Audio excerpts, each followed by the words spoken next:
how do you define perseverance? Not giving up after trying a lot of times.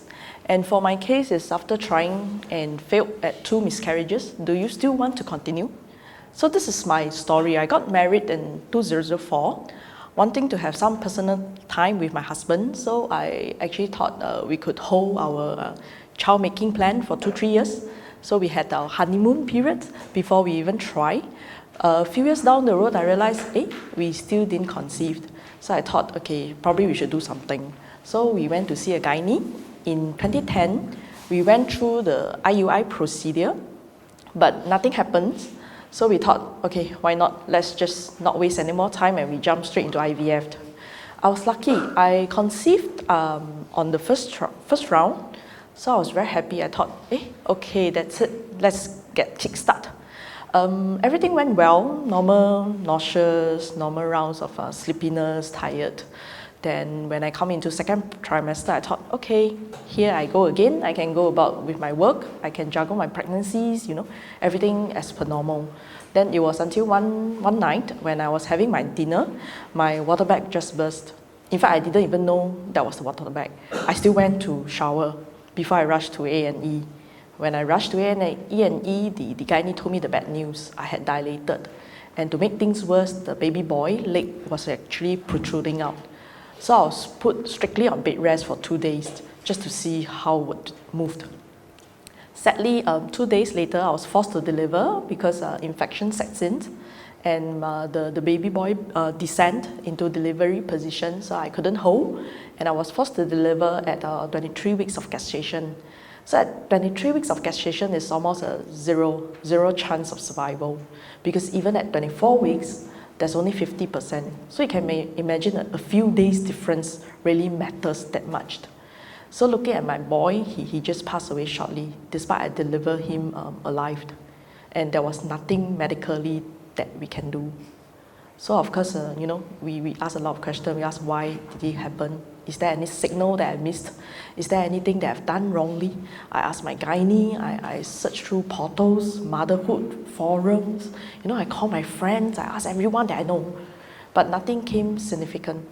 So a few weeks later, we went for a follow-up check with my gynae. So you can imagine I have a lot of questions for him. I was like, what happened? What could I have done differently? What could I have do? Things like that.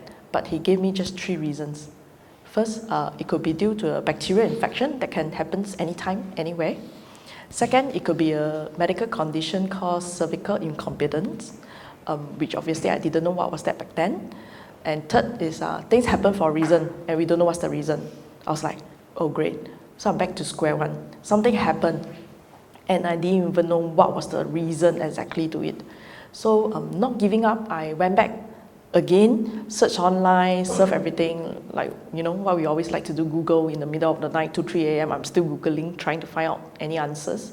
But the only thing that I can come up with is, it's probably cervical incompetence. In layman term, it means that imagine a balloon and you're filling up with air, it gets heavier and heavier, and the neck of the balloon bursts. It just gives way before you were ready. Okay, so with that arm, I thought I have the necessary knowledge and I know how already. So I thought, okay, let's try again. So I jumped into the second pregnancy, and in fact, this time I conceived a twins. I told my husband, wow, best, one time close shop, straight away got 2, no need to try again. So, good deal, right? Spend the same amount of money and time, but you got 2 this time. So I thought, better, why not? So looking at this, same thing, explore with the conditions with my gynae. I thought, okay, if it is a cervical incompetence, is there anything we could do? There's this procedure called cervical cerclage, whereby you stitch the cervix. So you stitch it before it bursts. So I thought, okay, since it's a twin, it's a double the weight, 6 times higher the risk. So I thought, better do something, better do it. Singaporean, very kiasu. So we must do it. So I told my gynae, okay, weighing the pros and cons, I'd rather do it. So we did the cervical cerclage, then I wind down, I tone down on my business. So I thought, okay, I just take in regular customers, I don't meet new clients, just to stay more bed rest, just to rest more at home, don't stress myself, things like that. So I was on bed rest for a couple of months before the thing happened again. This time around, I bleed. and the stitch tore. So I know that was the bad case again. So I rushed to hospital. Same thing, the doctor told me I had to be on strictly bed rest. I was like, oh my God, here comes again. So same thing happens. A few days later, I was forced to deliver again. So the doctor told me we tried to save one of the twins. In fact, I remember my husband sort of scolding the gynae, can you just save one? But same thing, the second one just popped shortly after the first one came, and there's nothing we could stop. And that was at 21 weeks of gestation. So you can imagine, we can't even reach the 24 weeks. So shortly, both the twins passed away. Then we thought, what could we have done again? What did we done wrong again, That was like 2 years, less than 1 year. We conceived twice, and, all died. So we were like back to square one, and this time was no solutions. The gynae looked at me blankly and say, you can still try again. I was like, huh? Try again and then die again. So I was like, there was even more fear, guilt, and of course people worried that I fall into depression. So I was like, what could I have done differently, Same thing, nobody had such a similar case as mine. I thought, I can't be the only one. There must be someone out there, there must be some case. I can't be the unique case, right? So many years there has been so many mothers conceiving. I shouldn't be the so unlucky one, right? Because what I realized, I have two conditions. One is conceiving naturally. I couldn't conceive naturally for whatever the reason, for some unknown reasons. Second thing is I couldn't hold till full term. So I have double the problems. So people have one problem, I have two. So I was like, oh dear. So it make it worse. So I decided to take a 1 year break. I told my husband, okay, I lost too much blood, I lost my business, this, that. I decided maybe we should take a break. So we did a lot of things. We see a counselor. I saw a consultant. We went through healthy exercise, healthy diet. We cut our caffeine, we cut our sugar drinks, share one McDonald's meal. So, okay, each of us have half the fries, half the drink. Everything cut half. We lost weight, we exercised together. You laugh at me, I laugh at you. You see, cycle now, right? 9 o'clock, watch TV. Okay, cycle. Okay, advertisement, take a break. Then show comes in, cycle again. So you cannot blame that it's raining. It's because why? I'm cycling while watching TV. So I'm cycling the in-house cycle. So while he's eating potato chips.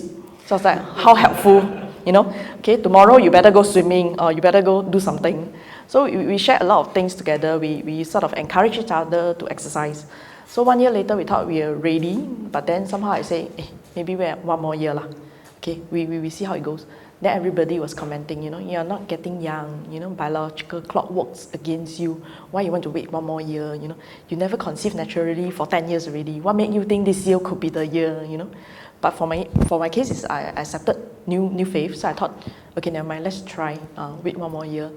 So it was in last year, November, when I conceived naturally. I was like, dun dun, what did I do correctly? No idea. So I just called my mom and said, okay, I done it, I conceived. So how, So I thought, okay, let's go and see a gynae. This time around, we saw a high-risk gynae. So you can imagine the number of checks and the cost of the medical bill.